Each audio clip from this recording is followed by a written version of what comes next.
The ship that appeared near Jupiter was larger than most moons. It hung in the darkness of space like a metal mountain, covered in lights that pulsed with ancient power. The Galactic Empire had finally turned its attention to the small blue world called Earth. For 50,000 years, the Empire had ruled 3 spiral arms of the galaxy. They had conquered 10,000 species. They had built stations around dying stars and cities inside gas giants. They were old beyond human understanding, and they believed themselves perfect. On the bridge of the great ship, Harold Vex Thorin prepared to deliver the message that had broken countless civilizations. He was a tall creature with silver skin and eyes like black pools. His kind had served the Empire for 20,000 years, and he had personally delivered the challenge of dominion to 47 species. All of them had trembled. All of them had begged. All of them had submitted in the end. He expected nothing different from humanity. The broadcast went out to every communication device on Earth.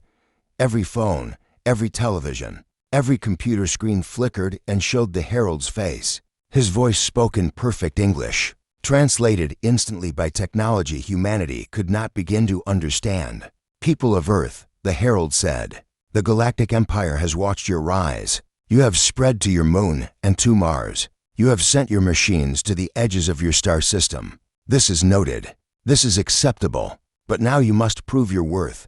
In the United Nations building in New York, the Security Council watched the broadcast with mixed expressions. Some looked afraid. Others looked confused. Secretary General Maria Santos leaned forward in her chair, her dark eyes fixed on the screen. "The challenge of dominion is an ancient tradition," the herald continued. "It is the right of all rising species to prove themselves. You will face 5 trials: military might, economic production, cultural achievement, scientific innovation, governance wisdom. If you succeed, you will be welcomed as equals in the galactic community. If you fail, you will submit to the Empire's guidance. You will become a vassal world, protected but controlled. This is not cruelty. This is the natural order. The strong guide the weak." The herald paused. He had given this speech many times. This was the moment when the fear usually began. The begging would come later. "You have 1 cycle to respond. Choose wisely, people of Earth. The Empire is patient, but it does not ask twice." The broadcast ended. Silence filled the Security Council chamber. Everyone looked at Secretary General Santos, waiting for her response. They expected fear. They expected crisis meetings and emergency protocols. Instead, Maria Santos began to laugh. It started as a small sound, almost a cough. Then it grew. She leaned back in her chair and laughed like she had just heard the funniest joke in the universe. The other council members stared at her in shock. "Madam Secretary?" the Russian ambassador asked. "Are you well?" Santos wiped tears from her eyes. "I'm sorry," she said, still laughing. "I'm sorry, it's just, did you hear that? Military might, economic production. They want to challenge us in economics." The Chinese delegate's eyes widened. Then she smiled. Then she started laughing too. Within minutes, the entire Security Council was laughing. They laughed until their sides hurt. They laughed until the guards outside came in to check if something was wrong. What the Galactic Empire did not know, what they could not have known, was that humanity had been watching them for decades. 50 years ago, human scientists had detected faint signals from deep space. They had built better receivers, better translators, better analysis tools. They had listened to the Empire's broadcasts. They had studied their trade networks. They had watched their challenge of dominion ceremonies from 1,000 different worlds. And they had noticed something interesting. The Empire had not changed in 10,000 years. Their technology was the same. Their tactics were the same. Their art, their science, their government, all frozen in place like a fly in amber. They had achieved what they considered perfection, and then they had stopped. They had stopped growing. Humanity had been spacefaring for only 200 years. In that time, they had invented nuclear power, computers, the internet, artificial intelligence, and a dozen other technologies. They had fought world wars and rebuilt from the ashes. They had made terrible mistakes and learned from them. They had changed more into centuries than the Empire had changed in 200 centuries. The trials the Empire used to break other species were designed for civilizations like themselves. civilizations that valued order over innovation, stability over growth, perfection over progress. They were the worst possible trials to use against humanity. Secretary General Santos composed herself and called for Earth's response to be prepared. The message was broadcast 12 hours later, sent directly to the Herald's ship. "People of the Galactic Empire," Santos said, her voice calm and professional, but with a hint of amusement she could not quite hide. "Humanity accepts your challenge of dominion. We are honored by the opportunity to demonstrate our capabilities." She paused. The next part had been debated for hours. Some thought it was too aggressive. Others thought it was perfect. In the end, the council had voted to include it. "We accept," Santos continued. "Try not to be embarrassed." On his ship, Harold Vex Thorin watched the message 3 times. He could not believe what he was hearing. In 47 deliveries of the challenge, no species had ever responded with anything but fear or false bravado that crumbled quickly. This was different. This was genuine confidence. This was mockery. He reported to the Imperial High Council immediately. "They laughed at us," he said, still shocked. They actually laughed. The council members exchanged glances. They were ancient beings, older than most stars. They had seen everything the galaxy had to offer. Or so they believed. "Perhaps they do not understand the situation," High Counselor Rathmoran suggested. "Young species often have foolish pride." "Perhaps," Vex Thorin agreed. "But there was something in their message. Something I have not seen before." "And what was that?" The Herald considered the question carefully. They were not pretending to be brave. They were not hiding their fear behind words. They genuinely believe they can win. More than that, they seemed almost excited. The council dismissed this as primitive arrogance. They had broken thousands of civilizations. These humans would be no different. The trials would humble them, and then they would submit like all the others. Preparations began for the first trial. On Earth, preparations of a different kind were underway. The governments of the world had put aside their differences decades ago. When they first learned of the Empire, secret programs had been created, plans had been made, and now, finally, those plans could be put into action. In a secure facility in Switzerland, a team of specialists gathered. They were the strangest group ever assembled for a military operation. There was General Rebecca Stone, a 60-year-old veteran who had commanded forces on 3 continents. There was Kim Yong-soo, a Korean chess grandmaster who had never lost a tournament. There was Marcus Webb, a young American who had won 3 world championships in a video game called StarCraft. And there was Lily Chen, a 12-year-old girl from Singapore who held 17 world records for completing video games, faster than anyone thought possible. "This is the team?" General Stone asked, looking at the child with doubt in her eyes. "This is the team," said Director Harrison, who had spent 20 years preparing for this moment. "The Empire's war games follow rules. Very old rules. They haven't changed in millennia. General, you understand real warfare. Kim understands strategic patience. Marcus understands managing 1,000 variables at once. And Lily," the girl looked up from her phone, where she was playing a puzzle game at impossible speed. "Lily understands that rules are just suggestions," Director Harrison said. "And that's exactly what we need." Across the solar system, more teams were being assembled. Engineers who had built impossible things. Artists who had moved millions to tears. Scientists who refused to believe anything was impossible. Leaders who had united nations through chaos. Humanity was not afraid of the challenge. They had been waiting for it. In his ship, Harold Vex Thorin watched Earth's preparations with growing unease. Something was wrong. Something was very wrong. These humans did not behave like any species he had ever encountered. They did not try to hide their preparations. They did not send diplomats to negotiate or beg for easier trials. Instead, they sent another message. "Harold Vex Thorin," the message said, "we have a question. The trials have a time limit of 100 cycles each. Is there a minimum time, or can we finish early?" The Herald did not know how to answer. No species had ever finished a trial early. No species had ever asked if they could. He forwarded the question to the High Council. Far away, in the heart of the Empire, the first seeds of doubt began to grow. The arena for the first trial existed in a dimension between dimensions. It was a vast space filled with stars and planets, all of them simulated, but all of them real enough to touch.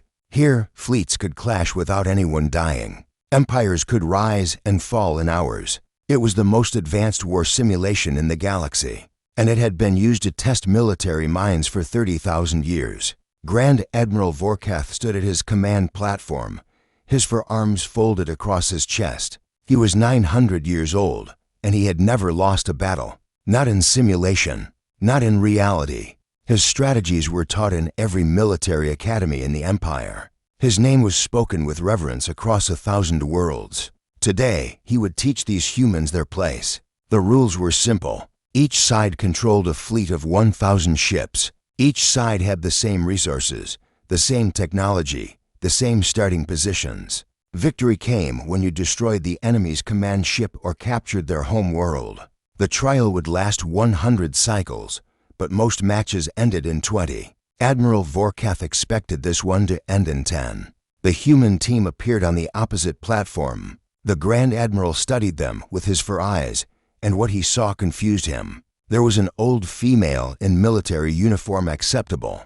There was a male in casual clothes who kept tapping his fingers, like he was playing invisible drums strange. There was another male who wore a t-shirt with a cartoon creature on it inappropriate. And there was a child, a small female child who was eating some kind of snack from a bag. Is this a joke? Vorkath asked the trial observers. The humans have confirmed their team, the observer replied. They are ready to begin. The Grand Admiral made a sound that might have been a laugh. Very well. Let the trial commence. The simulation activated. Stars appeared around them. Fleets materialized in the darkness. The war began. Admiral Vorkath launched his opening strategy, the Crescent Formation, a classic approach that had won 10,000 battles. His ships spread out in a curved line, ready to envelop the enemy from all sides. It was elegant. It was efficient. It was perfect.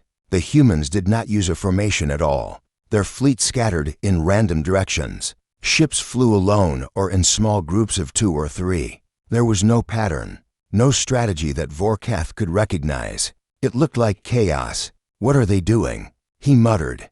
On the human platform, General Stone was having similar thoughts. What are you doing? She asked Marcus Webb, who was controlling nearly half their ships.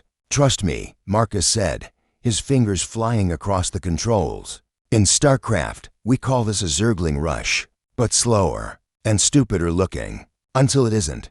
Kim Yong-soo, the chess master, watched the enemy fleet with patient eyes. Their admiral is good, he said, but he is predictable. He will use the crescent to surround us, then strike at our center. It is what I would do if I had no imagination. So what do we do? General Stone asked. We let him. For the next 3 hours, the battle seemed to go exactly as Admiral Vorkath planned. His crescent closed around the scattered human ships. He picked them off one by one, destroying dozens of vessels. The humans did not fight back effectively. They ran, they hid. They wasted resources on strange maneuvers that accomplished nothing. In the observation gallery, Empire officials exchanged satisfied glances. The humans were losing, just as expected. Then Lily Chen looked up from her snack. Okay, she said. I'm bored. Can I do my part now? General Stone looked at the battle map. They had lost 200 ships. The enemy had lost only 30. We're not exactly winning, kid. We're not trying to win yet, Kim explained. We are learning. The Admiral has shown us everything. His patterns, his timing, his favorite responses to each situation. Now we know him better than he knows himself. And now, Marcus added with a grin, we stopped playing defense. Lily took over a small group of 50 ships. They were positioned near an asteroid field, far from the main battle. No one was paying attention to them. That was exactly what she wanted. There's a rule, Lily said, her small hands moving across the controls with frightening speed. Section 447, subsection 12. Ships can use asteroid fields for cover, but there's no rule about moving the asteroids. She had read the trial rules 6 times. She had memorized every word, and she had found 17 loopholes that no one had noticed in 40,000 years. This was just the first. Her ships began pushing asteroids, small ones at first, then larger ones. They used their engines to nudge the rocks into new paths. It was slow work. It seemed pointless. Then the asteroids started falling toward the enemy fleet. Not fast enough to dodge, not slow enough to ignore. Thousands of rocks, ranging from house-sized to mountain-sized, all drifting toward Admiral Vorkath's perfect crescent. "What is this?" the Admiral demanded. "This is not a valid tactic." Section 447, subsection 12, the trial observer replied, after checking the rules. "Environmental manipulation is permitted. The humans have broken no rules." The Admiral's crescent shattered as his ships scrambled to avoid the asteroid storm. Formations collapsed. Ships crashed into each other. The perfect strategy fell apart in minutes. And then the humans attacked. Marcus Webb's scattered ships suddenly came together like a fist. They struck at the disorganized enemy with precision that seemed impossible. Every shot hit its target. Every maneuver cut off escape routes. The chaos that had seemed random was revealed to be a carefully planned trap. Kim Yong-soo moved his ships with the patience of a chess master. He did not rush. He did not make mistakes. He simply placed his pieces exactly where they needed to be, and watched the Admiral's options disappear one by one.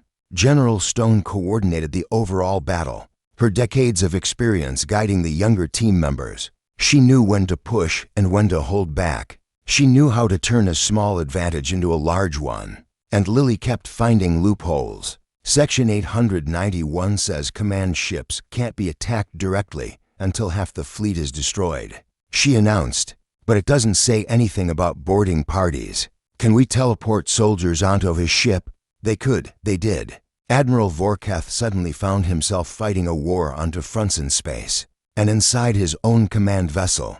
The humans had sent only 100 soldiers, but they fought like demons. They did not follow proper combat protocols. They used tricks and traps and tactics that no honorable warrior would consider. "This is not war," Vorkath growled. "This is madness." On the human platform, General Stone smiled grimly. "No, Admiral. This is war, real war. The kind where people die if you make mistakes. We don't fight for points or honor. We fight to survive." The battle lasted 9 minutes after the asteroids hit. When it was over, Admiral Vorkath's command ship was captured. His fleet was scattered. His 3,000-year winning streak was broken by a chess player, a gamer, and a 12-year-old girl. The observation gallery was silent. No one knew what to say. Lily Chen reached into her bag and pulled out another snack. "That was fun," she said. "What's the next trial?" In the Imperial High Council chambers, the report from the first trial caused an uproar. Counselors shouted at each other. Accusations flew. How could their greatest admiral lose to children and game players? "They cheated," someone insisted. "They did not cheat," another replied. "They found loopholes in rules we wrote 40,000 years ago. We never thought to close them because no one ever thought to look." High Counselor Rathmorn raised a hand for silence. "The humans won the first trial. This is unprecedented, but it is not catastrophic. There are 4 trials remaining. We will adapt. We will learn from this defeat." But in the back of the chamber, Harold Vex Thorin watched with growing understanding. He had seen the look in the humans' eyes during the battle. They had not been desperate. They had not been lucky. They had been having fun. "Your Excellency," he said quietly to the High Counselor, "I believe we have made a serious mistake." "What mistake?" "We assumed the humans would be like other species. We assumed they would fight the way we fight, think the way we think, value what we value. But they do not. Then what do they value?" Harold Vex Thorin considered the question. He thought about the child with her snack bag, the gamer with his cartoon shirt, the way they had laughed when their impossible plan worked. "They value novelty," he said finally. "They value surprise. They value winning in ways no one has ever won before. And I do not think we are prepared for that." The High Counselor dismissed his concerns. The Empire had faced challenges before. The Empire would endure. But on Earth, the humans were already preparing for the second trial, and they were still laughing. The second trial took place on a barren moon at the edge of Imperial space. Both teams would start with the same raw materials, metal ore, basic tools, and standard construction supplies. They had 30 cycles to build a functional colony capable of supporting 1,000 inhabitants. The Empire had never lost this trial.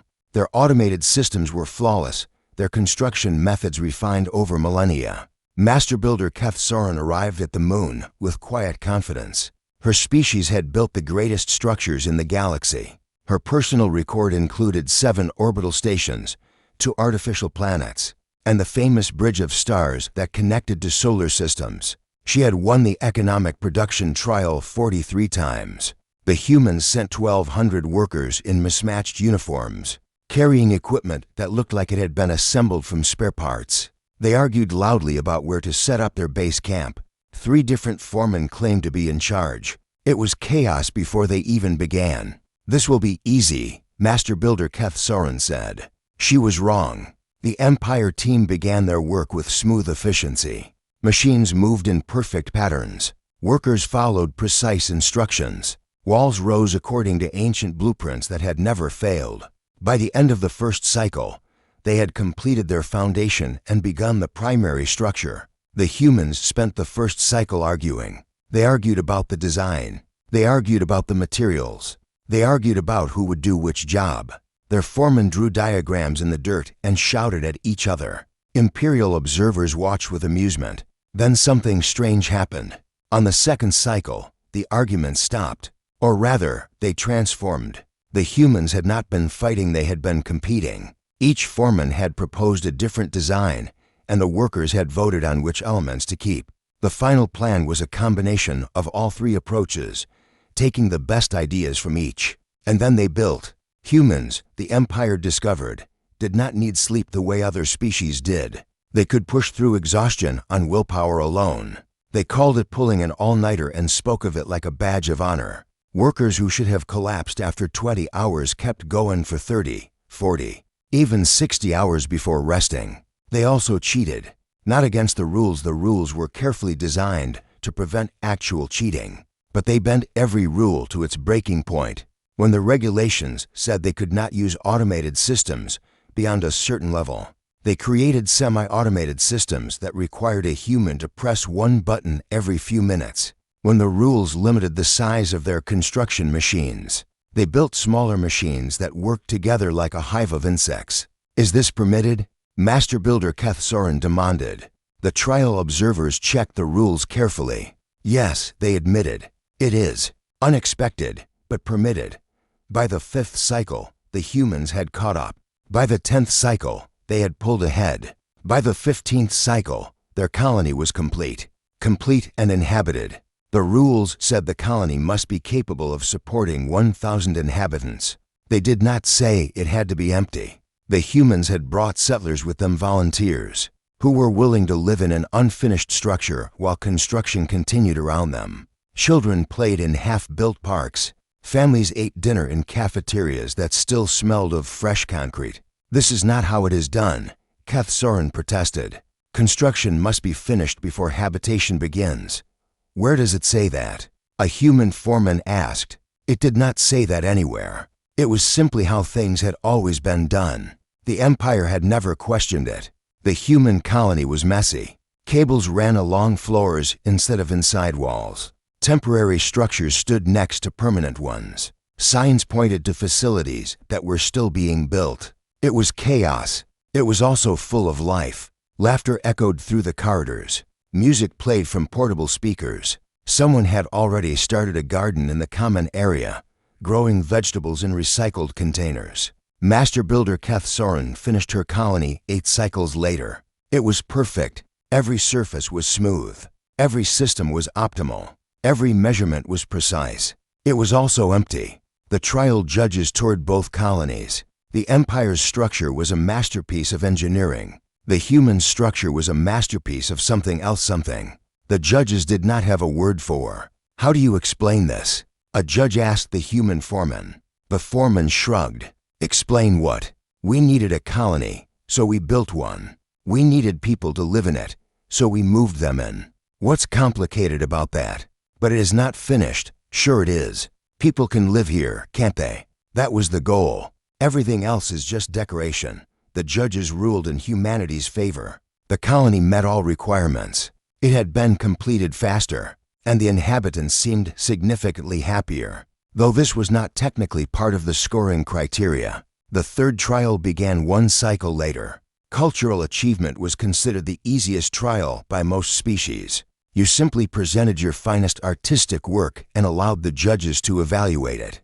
The Empire's submission was a masterpiece called The Harmony of Spheres, a mathematical symphony, performed by automated instruments. Every note was calculated to produce optimal emotional response. Every melody followed patterns that resonated with the fundamental frequencies of the universe. It was perfect art, refined over centuries. The humans submitted a file labeled Humanity, a collection.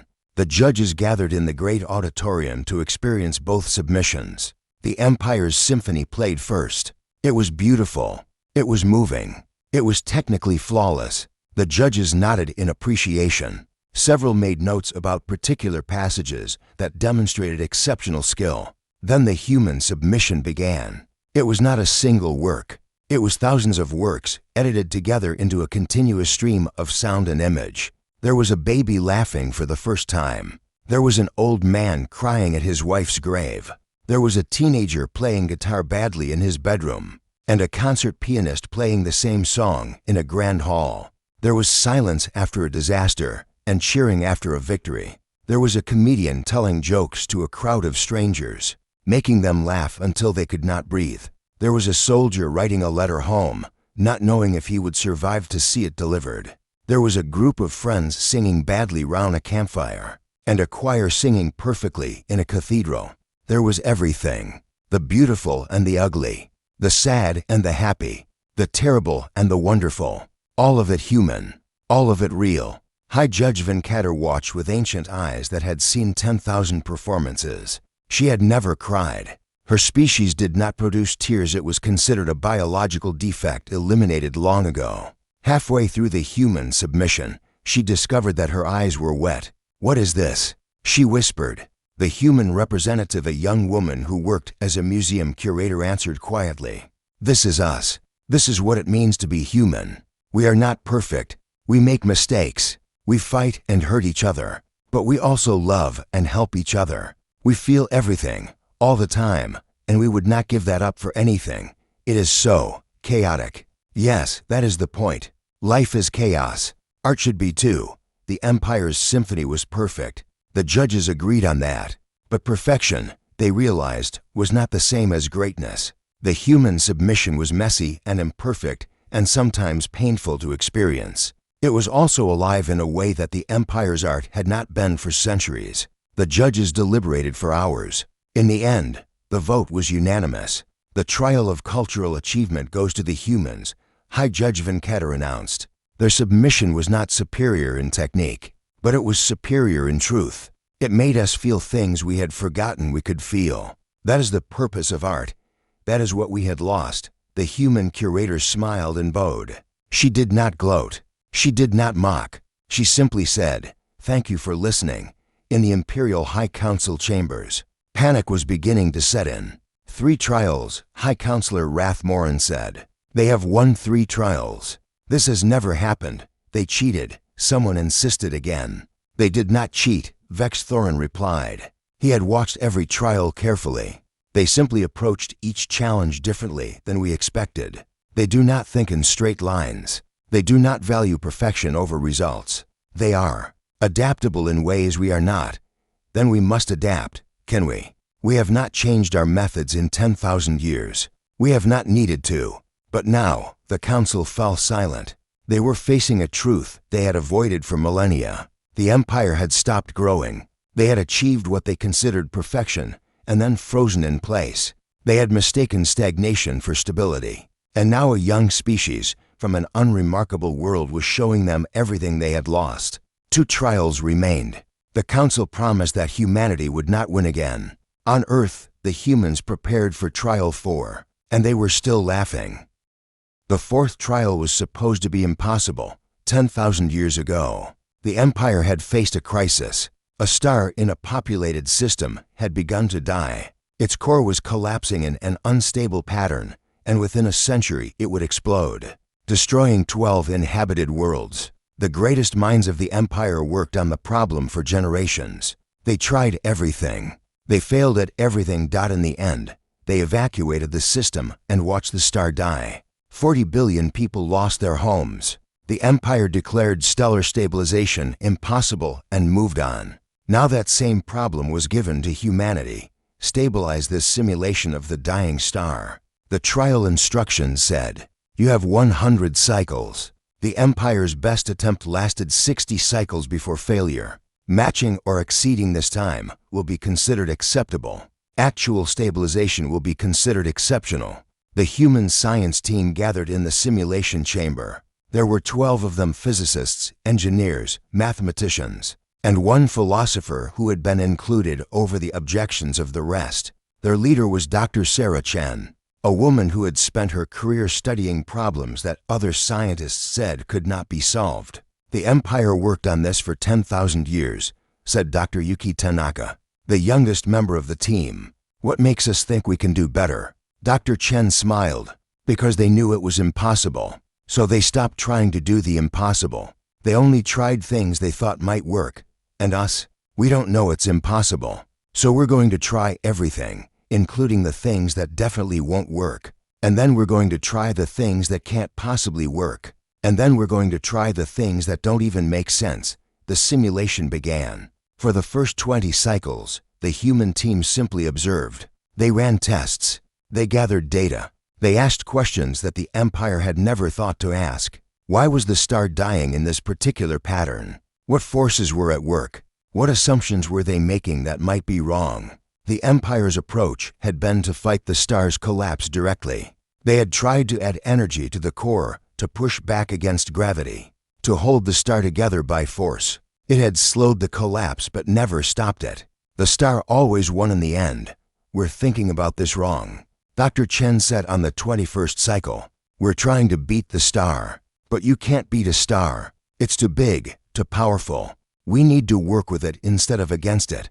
Work with a dying star? Dr. Tanaka asked. How? This was when the philosopher spoke up. His name was Marcus Webb, no relation to the gamer from Trial 1. And he had spent 30 years studying the nature of change and transformation. A dying star is not really dying, he said. It is becoming something else. The collapse is not an ending. It is a transition. What if we stop trying to prevent the transition and instead guide it? The scientists looked at him like he was insane. Stars did not become things. They exploded or they didn't. Physics was physics. But Dr. Chen was listening. Guided how? The star's core is collapsing because the forces are out of balance. What if we don't try to restore balance? What if we deliberately push it further out of balance, but in a controlled direction, like steering a falling object instead of trying to catch it? It was theoretically insane. It violated 3 fundamental principles of stellar mechanics. Every simulation the Empire had run showed it would accelerate the collapse, not prevent it. But the Empire had only simulated pushing the star out of balance in random directions. They had never tried to aim the imbalance. Dr. Chen's team spent 40 cycles developing the math. It required calculations so complex that they had to invent new mathematical tools just to describe what they were doing. They made mistakes. They had arguments. They threw out entire approaches and started over. 3 team members quit in frustration and had to be replaced. On cycle 61, they ran their first test. The simulated star shuddered. Its core twisted in ways that should have been impossible. The collapse accelerated exactly as predicted. And then it stopped. The star did not stabilize in the traditional sense. It transformed. The collapsing core reached a tipping point and inverted, creating a new kind of stellar object, not a star, not a black hole, but something in between. Something stable. Something that would shine for another billion years. That's impossible. The Imperial Observer said. The physics don't allow. The physics allow it. Dr. Chen interrupted. We checked. We checked very carefully. It's just that no one ever thought to look in this direction because everyone knew it wouldn't work. But the Empire's scientists knew the star couldn't be saved. So they tried to save it. We didn't know it couldn't be saved. So we tried to change it instead. Sometimes not knowing something is impossible is the only way to make it possible. The trial judges reviewed the results for 3 cycles. They brought in external experts. They ran the simulation themselves, just to make sure. The results were always the same. Humanity had solved a problem the Empire had declared unsolvable. Not by being smarter, not by having better technology, simply by refusing to believe it couldn't be done. The fifth trial began immediately after. Governance wisdom was the trial the Empire was most confident about. They had ruled the galaxy for 50,000 years. They knew how to govern. Their systems were perfect. Their methods were optimal. Every decision was calculated to produce the best possible outcome for the greatest number of beings. The trial was a simulation of a planetary crisis. A populated world faced multiple simultaneous disasters: plague, famine, political unrest, and natural catastrophe. Each team had to manage the crisis using whatever methods they chose. Victory went to whichever team saved more lives and maintained social stability. The Empire's team was led by wise counselor Rathven, who had governed entire sectors of space for 3,000 years. His approach was methodical. Calculate the optimal distribution of resources. Identify which populations could be saved and which were beyond help. Minimize total casualties through precise allocation of limited supplies. Acceptable losses are unavoidable, he explained to the trial observers. A wise leader knows when to sacrifice the few to save the many. The human team was led by former President Maria Santos, the same woman who had laughed at the challenge of Dominion. Her approach was different. No acceptable losses, she said. We save everyone. That is mathematically impossible, Rathven replied. Watch us. The simulation began. Both teams faced the same disasters. Both teams had the same resources. Rathven's team moved with mechanical precision. Resources flowed to where calculations showed they would do the most good. Some areas were abandoned as lost causes. Some populations were written off as unsavable. The numbers showed this was optimal. Santos's team did not use calculations the same way. They used them as starting points, not ending points. When the math said an area could not be saved, they asked why. When the resources said they could not reach a population in time, they found new resources or new routes. You are wasting effort, Rathven observed. Those people in the eastern province cannot be saved. The math is clear. The math says we can't save them with the supplies we have, Santos replied. It doesn't say we can't find more supplies. Her team did something the Empire had never considered. They asked for help from other areas of the simulated planet. They organized local populations to share resources. They created networks of mutual aid that the central government could not have built alone. It was messy. People argued. Mistakes were made. Some resources went to the wrong places. But the network adapted. Problems were solved not by central command, but by thousands of small decisions made by people on the ground. This is chaos, Rathven said. You cannot govern through chaos. This is democracy, Santos replied. And you'd be surprised what chaos can accomplish. The trial lasted 50 cycles. At the end, both teams presented their results. The Empire's approach had saved 82% of the population. This was considered excellent. They had maintained perfect social order. Their resource distribution had been optimal. Some areas had been sacrificed, but this was necessary for the greater good. Humanity's approach had saved 91% of the population. This was considered impossible. Your methods were inefficient, the judges noted. You wasted resources on lost causes. They weren't lost causes, Santos replied. They were people. And the resources weren't wasted, they were used differently than your calculations predicted. We didn't optimize for efficiency. We optimized for hope. Hope is not a strategy. Hope is the only strategy. When people believe they can survive, they fight harder. When they believe their government is trying to save them, all of them, not just the ones who are convenient, they work together. We didn't save those people with resources. We saved them with trust. The judges deliberated longer than they had for any previous trial. In the end, they ruled the trial a draw. Humanity had saved more lives, but the Empire had maintained better order. Both approaches had merit. Santos accepted the ruling gracefully. A draw is fine, she said. We didn't come here to win. We came here to prove we deserve to be heard. For trials completed, 3 victories for humanity, 1 draw. The challenge of Dominion had never gone this way before.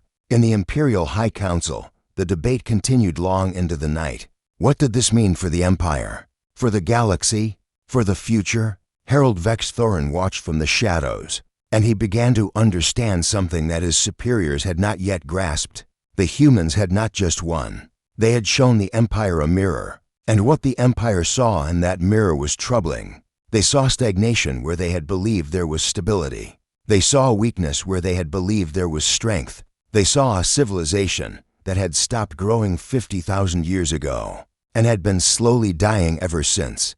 The humans had not come to conquer. They had come to wake the Empire up. The question was whether the Empire wanted to be awakened. The Imperial High Council chamber was the oldest structure in the Empire. Its walls had stood for 48,000 years. Its great dome had witnessed the rise and fall of 100 dynasties. Its stone seats had held the most powerful beings in the galaxy. Now those seats held beings who did not know what to do. The final judgment of the challenge of dominion was to be delivered today. By all traditional measures, humanity had won. 3 trials to 0, with 1 draw. No species in 50,000 years had achieved such a result. No species had even come close. The law was clear. A species that won the challenge earned the right to join the Empire as equals. They would have a seat on the council. Their voice would be heard. Their people would be free. But this had never actually happened before. High Counselor Rathmorin sat in the center of the great chamber, his ancient eyes closed. He had ruled the council for 8,000 years. He had seen empires born and die. He had watched stars explode and planets form from their ashes. He had believed he understood everything about the universe. The humans had proven him wrong. "Bring them in," he said. The great doors opened, and the human delegation entered. There were 12 of them, representatives from Earth's united government. Secretary General Santos walked at their head, her posture straight and her expression calm. She did not look like someone who expected to be treated as a conquered servant. She looked like someone who knew exactly what she was worth. Behind her walked the heroes of the trials, General Stone and Lily Chen from the military trial, the foreman from the construction challenge, Dr. Sarah Chen and her team of scientists. They walked like people who had nothing to prove, because they had already proven everything. "Humans of Earth," High Counselor Rathmorin began, his voice echoing through the chamber. "The challenge of dominion has been completed. The results are clear. You have demonstrated military might. You have demonstrated economic production. You have demonstrated cultural achievement. You have demonstrated scientific innovation. The trial of governance wisdom was judged a draw." He paused. The chamber was silent. "By the ancient laws of our empire, this means we know what it means." Santos interrupted. She did not raise her voice, but her words carried clearly. "It means we have proven ourselves. It means we have earned the right to be treated as equals. It means the great galactic empire must now accept a young, loud, chaotic species as their peers." Several counselors made sounds of outrage at the interruption. Humans did not interrupt the High Counselor. It simply was not done. "Yes," Rathmorin said slowly. "That is what it means. However, you don't want to do it." The High Counselor opened his eyes. They were very old and very tired. "The council is divided on this matter." "Divided?" Santos smiled. It was not a friendly smile. "Half of you want to honor the challenge because that is what the law demands. The other half want to find some excuse to refuse because you cannot accept that you lost. Is that about right?" Silence. "That was exactly right. Let me save you some trouble," Santos said. "We don't want to join your empire." This time the outrage was universal. Every counselor spoke at once. This was unprecedented. This was unheard of. Every species that had ever won the challenge admittedly. There had been none would have been desperate to join the empire. It was the greatest honor in the galaxy. "You don't want..." Rathmorin could not finish the sentence. "No. We watched your empire for 50 years before you noticed us. We learned your languages. We studied your history. We saw your technology and your wealth and your power. And we saw something else." "What did you see?" "We saw that you stopped. 50,000 years ago, you decided you were perfect, and then you just stopped. No new art that was not a copy of old art. No new science that was not a refinement of old science. No new ideas that were not variations of old ideas. You built the greatest civilization the galaxy has ever seen, and then you let it freeze. The counselors exchanged glances. This was not supposed to happen. The humans were supposed to be grateful. The humans were supposed to be humble. The humans were supposed to recognize that the Empire knew best. We are stable, a counselor said. We have achieved balance. Change is unnecessary. Change is life, Santos replied. A thing that does not change is not alive. It is preserved like a body in a tomb. Your empire is a beautiful tomb, counselors, but it is still a tomb. Rathmoran raised a hand for silence. The chamber quieted. If you do not wish to join us, he said carefully. What do you wish? Santos looked at him for a long moment. When she spoke, her voice was gentle. We wish to help you. This was the most shocking thing yet. The counselors did not know how to respond. Help from a young species barely out of their own solar system. It was absurd. It was insulting. It was also, they realized slowly, exactly what they needed. You lost these trials because you could not adapt, Santos continued. You have not faced a real challenge in so long that you forgot how to struggle. But you are not dead yet. Your empire can still change. It just needs someone to show it how. And you believe you can teach us. We believe we can try. We argue constantly. We make terrible mistakes. We fail at things all the time. But we never stop trying. That is the only thing we are really good at, refusing to give up. High Counselor Rathmoran was silent for a long time. He thought about the trials. He thought about the child who had found loopholes in ancient rules. He thought about the scientists who had solved an unsolvable problem because they did not know. It was unsolvable. He thought about the leader who refused to accept acceptable losses. He thought about his empire, frozen in place for millennia, slowly dying while it believed itself immortal. What would you have us do? He asked finally. Talk to us. Learn from us. Let us learn from you. Not as conquerors and conquered as partners. You have 50,000 years of wisdom. We have 100 years of questions. Imagine what we could do together. The council debated for 3 days. In the end, they voted. It was closer than any vote in 10,000 years. But the result was clear. The Galactic Empire would not absorb humanity. Humanity would not submit to the Empire. Instead, they would create something new, an alliance of equals, a partnership between the oldest civilization in the galaxy and the youngest. The treaty was signed on Earth, in the same building where Santos had first laughed at the Herald's message. Representatives from 1,000 worlds attended. The ceremony was broadcast across 3 spiral arms. When the signing was complete, High Counselor Rathmoran approached Santos privately. I must ask, he said, when you first received our challenge, why did you laugh? Santos smiled. Because we knew who you were. We had watched you for decades. We saw your power and your wealth and your perfection. And we saw that you had stopped growing. You challenged us with trials designed to test things we were already good at. It was like a sleeping giant challenging an athlete to a running race. We did not know. No, that was the saddest part. You did not know what you had lost. But you will remember now. Because we will keep challenging you. We will keep asking questions you have not heard in millennia. We will keep making mistakes and learning from them in ways you have forgotten how to do. And you will either learn to change again, or you will watch us grow beyond you. Rathmoran was silent for a moment. Then, for the first time in 8,000 years, he laughed. It was a rusty sound. He had not used those muscles in centuries. But it was real. It was alive. I believe, he said, that this is the beginning of something very interesting. That, Santos replied, is what we are counting on. Across the galaxy, in the months that followed, something remarkable began to happen. The younger species of the Empire, those who had submitted quietly for thousands of years, started asking questions. They started experimenting. They started arguing with their rulers. They started laughing. The Empire did not fall. It did not collapse under the weight of its own perfection.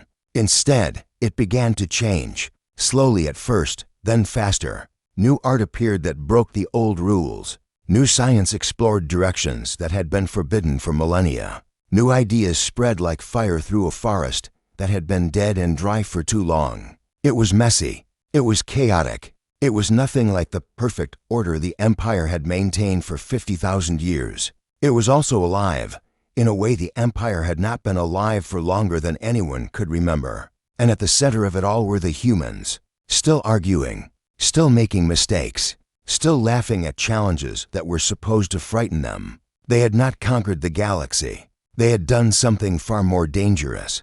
They had made it interesting again. In his private chambers, Harold Vex Thorin wrote the first chapter of a new history. He called it The Awakening. The first line was simple. The humans came to us as challengers. They left us as teachers.